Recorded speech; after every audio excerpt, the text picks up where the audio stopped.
ली बहू। चलो अब मैंने सारी सब्जी तो ले ली है, अब बस घर जाकर इसको बनाना बाकी है। अरे ममता जी कैसी हो? अरे गंगा जी अच्छी हूँ, आप बताओ कि आप कैसी हो? मैं भी बहुत अच्छी हूँ। वैसे ममता जी इतनी सर्दी हो रही है, कोहरा और शीत लहर चल रही है, ऐसे में आपको क्या पड़ी है कि आप चुटमुट का सामान भी खुद ही लेकर आओ? आपकी बेटी है, कभी उससे भी कुछ करवा लिया करो। मुझे तो आप ही थकती हुई दिखाई देती हो। क्या? हाँ, अच्छा ठीक बोल रही हैं आप। अरे कहाँ खो गई? वैसे आपकी बेटी सिया कहीं दिखाई नहीं देती, कहीं और रहने लगी है क्या वो? अरे नहीं, अब इन्हें मैं क्या बताऊं।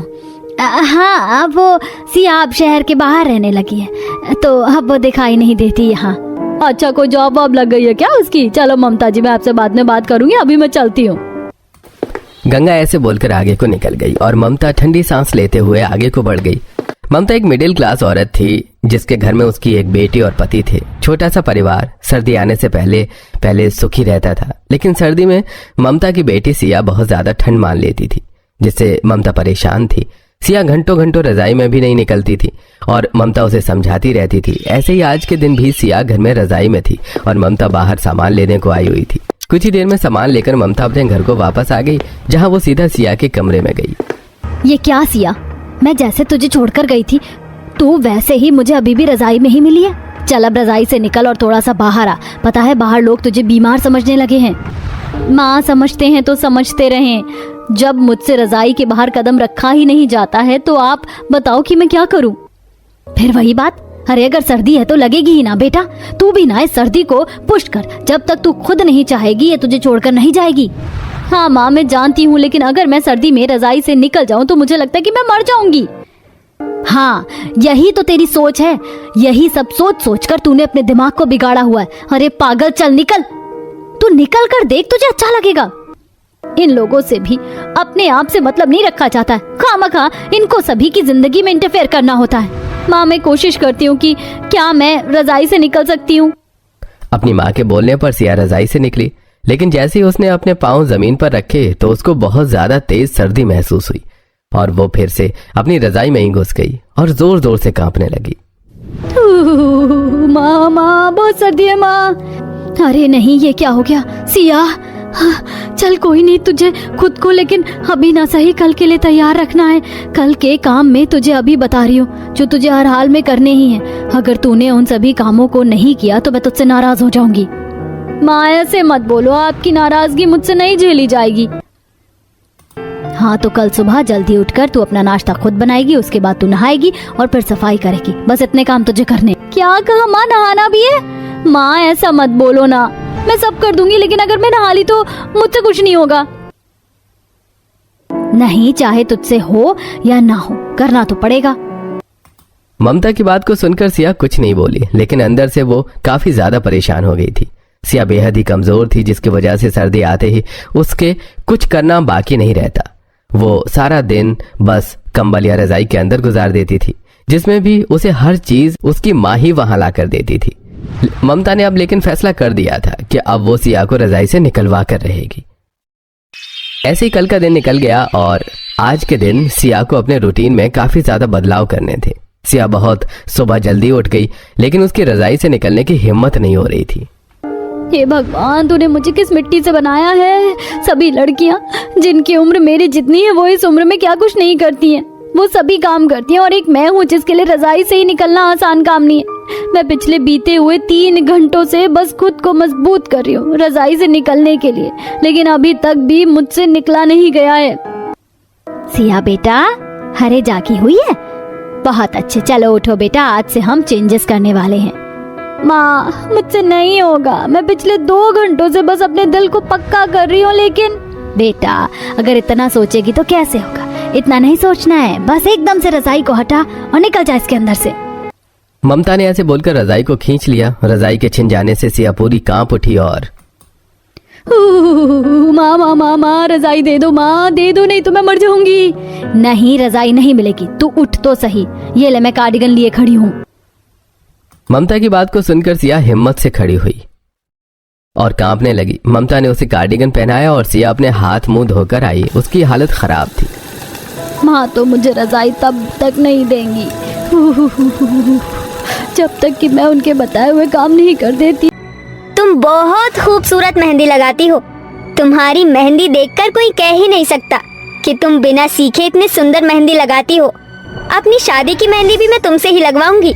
शादी की बात पर मधु की आंखें डबडबा जाती है। मधु के हाथों ने अब तक न जाने कितने ही हाथों पर मेहंदी लगाई थी, मगर गरीबी और सांवले रंग के कारण हर बार घर आए रिश्ते मधु को ठुकरा कर चले जाते थे।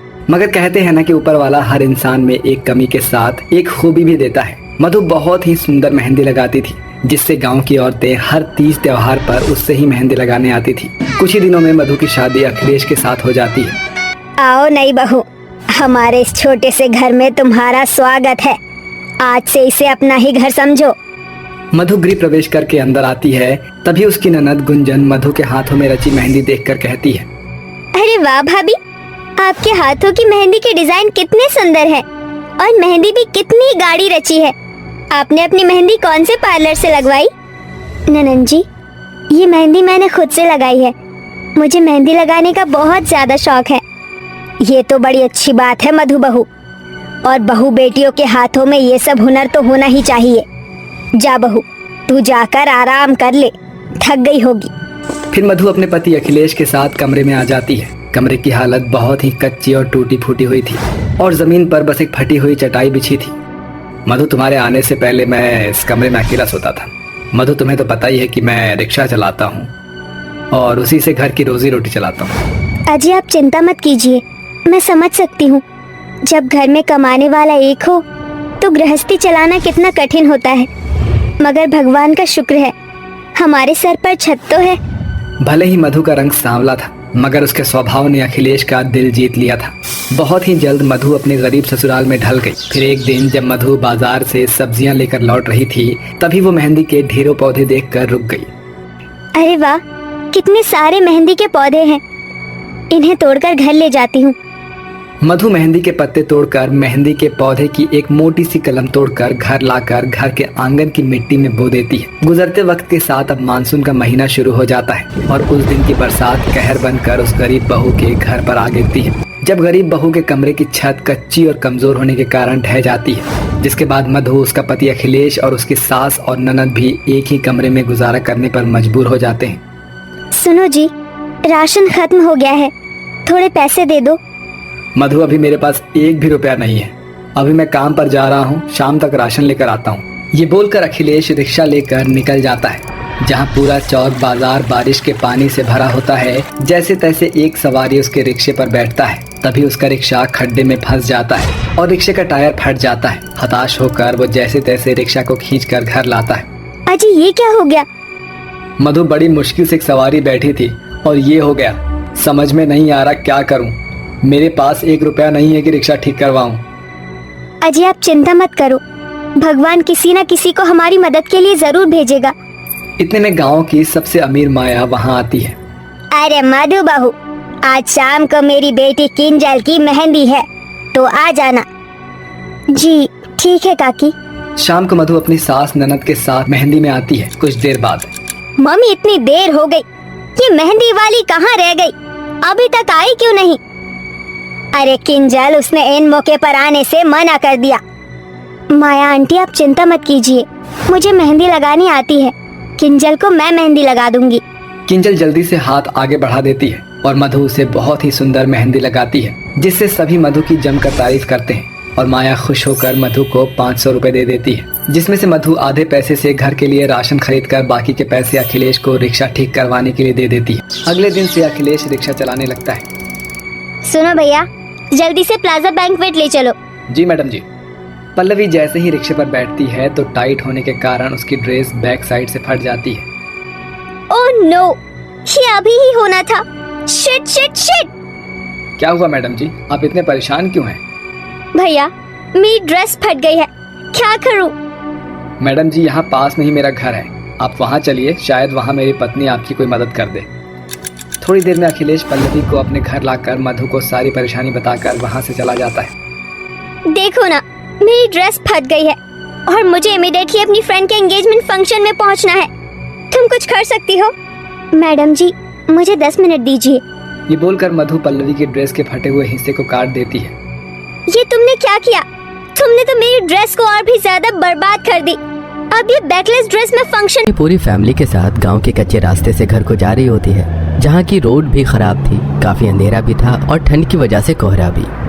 अरे बेटा, शॉर्टकट के चक्कर में तू कैसे रास्ते से ले आया? यहाँ तो एक लाइट भी नहीं है। हाँ माँ, यहाँ का रास्ता भी कितना खराब है। माँ, गाड़ी चला रहा हूँ, अभी तो शांत रहो। विकास अपने अभी घर वालों से बात कर ही रहा होता है कि तभी अचानक से उनकी गाड़ी के सामने एक आदमी साइकिल लेकर आ जाता है और उसकी टक्कर हो जाती है। विकास अपने पूरे परिवार के साथ गाड़ी से नीचे उतरता है तो वो देखता है कि एक बुजुर्ग आदमी की टक्कर उसकी गाड़ी से हो गई है और सपना नाम की लड़की अपने पिता के पास बैठकर रो रही है। क्या किया तुमने?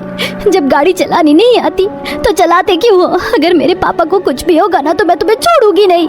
बेटा तुम चिंता मत करो, तुम्हारे पापा को कुछ नहीं होगा। हाँ, जल्दी बेटा, गाड़ी में जगह है, इन्हें और इनके पिताजी को अस्पताल ले चलो। विनोद के कहने पर रवि सपना और उसके पिता को अपनी गाड़ी से अस्पताल ले जाता है। कुछ देर में सपना अपनी माँ को बुलाती है, जो अपनी कुछ पड़ोसनों के साथ हॉस्पिटल आती है और सपना के पिता की गंभीर हालत को देखकर विनोद और उसके परिवार को ताने देते हुए कहती है, ये बड़े लोग पता नहीं खुद को क्या समझते हैं। हम गरीबों की जिंदगी तो इनके लिए कुछ मायने ही नहीं रखती। आंख बंद करके गाड़ी चलाते, इनका क्या जाता है? घर में एक ही शख्स कमाने वाला है बेचारा, अगर उसे भी कुछ हो गया तो इसकी जवान बेटी की शादी कौन करेगा? इनका घर खर्चा कौन उठाएगा? हे भगवान, मेरे पति पुजारी है, सुबह शाम सबकी सेवा में लगे रहते हैं, उनका कुछ मत होने देना। बहन माफ करना, पर ये सिर्फ एक हादसा था। मेरे बेटे ने कुछ भी जानबूझकर नहीं किया, पर मैं वादा करती हूँ अगर तुम्हारे पति को कुछ हुआ या नहीं भी हुआ तो तुम्हारी बेटी की शादी और तुम्हारे घर का खर्चा हम लोग उठाएंगे। आशा सपना की माँ और उसके पूरे परिवार को दिलासा तो दे देती हैं, पर खुद भी भगवान से एक ही प्रार्थना करती हैं कि सपना के पिता ठीक हो जाएं। पर जैसी सुबह होती है उसके पिता दम तोड़ देते हैं और सपना अपने पिता की लाश लेकर अपने घर जाती है। पर आशा और उसका पूरा परिवार इस बुरे समय में भी उनका साथ देते हैं, उनके घर जाते हैं और अंतिम संस्कार के बाद आशा कुछ पैसे सपना की माँ को देते हुए कहती है, देखिए ये सिर्फ एक एक्सीडेंट था, ठंड और अंधेरे की वजह से रास्ता साफ दिख नहीं रहा था। हम आपका दर्द समझ सकते हैं, जो हो गया उसे ठीक तो नहीं किया जा सकता ना, इसीलिए आप बेफिक्र रहें। हम आपको किसी भी चीज की कमी नहीं होने देंगे और विकास हर हफ्ते आप लोगों से मिलने के लिए आता रहेगा। ये सही है, गरीबों का मुंह पैसों से भर दो। पड़ोसी आशा को ताने कसते हैं और आशा और उसका परिवार उस औरत की किसी भी बात का कोई जवाब नहीं देता और वहां से चले जाते हैं।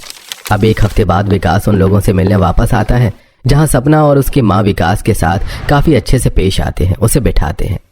मालिक आप बैठे ना, बाहर बहुत ठंड हो रही है, हमारे घर में तो हीटर वगैरह कुछ भी नहीं है। माँ मैं अभी बाहर से लकड़ियाँ लेकर आती हूँ, जब तक तुम चाय बनाने की तैयारी कर दो।